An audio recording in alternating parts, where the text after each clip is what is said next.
Bonjour les amis, on retrouve notre Genèse, toujours au chapitre 41, avec notre Joseph qui vient d'éclaircir le grand mystère des deux songes de Pharaon. Alors le Pharaon leur dit, trouverons-nous un homme en qui soit comme en celui-ci l'Esprit de Dieu? Et le Pharaon dit à Joseph, puisque Dieu t'a instruit de tout cela, il n'y a personne qui puisse être aussi intelligent et aussi sage que toi. C'est toi qui seras mon majordome.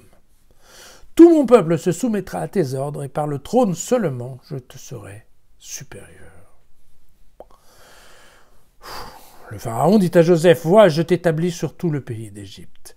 Il retira de sa main l'anneau qu'il passa à la main de Joseph, il le revêtit d'habits de lin fin, et lui mit au cou le collier d'or.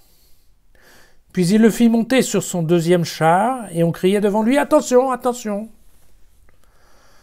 Le Pharaon l'établit donc sur tout le pays d'Égypte, et il dit à Joseph, je suis le Pharaon, mais sans toi, personne ne lèvera le petit doigt dans tout le pays d'Égypte.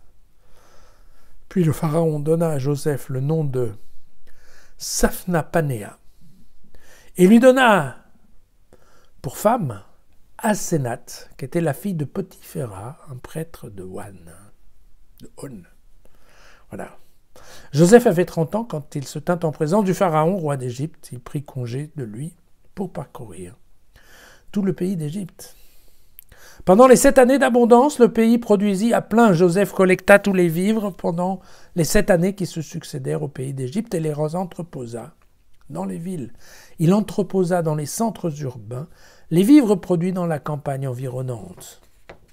Puis Joseph accumula du froment en quantité énorme, tel le sable de la mer, au point qu'il cessa d'en faire le compte, car ce n'était plus mesurable. Voilà, le tandem Dieu-Joseph continue de fonctionner à merveille. Joseph vient d'être nommé grand vizir du Pharaon. À 30 ans, c'est pas mal, c'est une belle carrière quand même. Bon, c'est bien qu'aujourd'hui, les ministres en France sont encore au biberon, mais enfin quand même, à l'époque, c'était pas si évident que ça, hein. Voilà. Et puis, alors un petit détail, vous avez vu que dès sa nomination, Joseph change de vêtements. Hein, encore une fois. Alors, aucune allusion à certains costumes de certains ministres, c'est pas ça la question.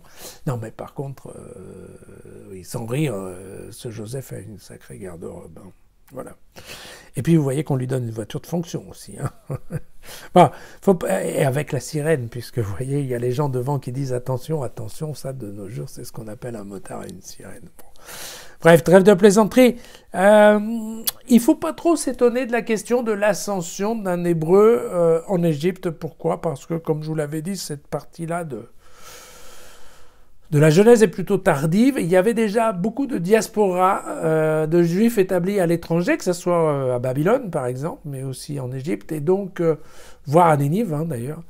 Et à chaque fois, en fait, les Juifs ont montré leur capacité de gestion et de management en général. Donc, ils étaient soit bien implantés dans le tissu militaire, soit, effectivement, ils avaient des charges administratives où ils se débrouillaient très bien pour faire fructifier l'argent et faire fonctionner l'état des pays dans lesquels ils étaient envoyés. Donc là, pas de surprise. Par contre, voilà, qu'un Juif épouse la fille d'un prêtre étranger, voire païen ou idolâtre, ça c'est pas vraiment fréquent, mais bon.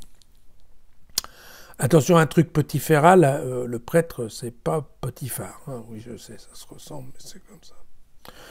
Et bien voilà, et donc une fois de plus, hein, on voit qu'une fois de plus, le propre Pharaon se rend compte que Dieu est derrière Joseph à tirer les ficelles. Et donc vous voyez que c'est quand même incroyable, ce Pharaon égyptien, qui s'incline en fait devant le pouvoir du Dieu du Juif. C'est quand même...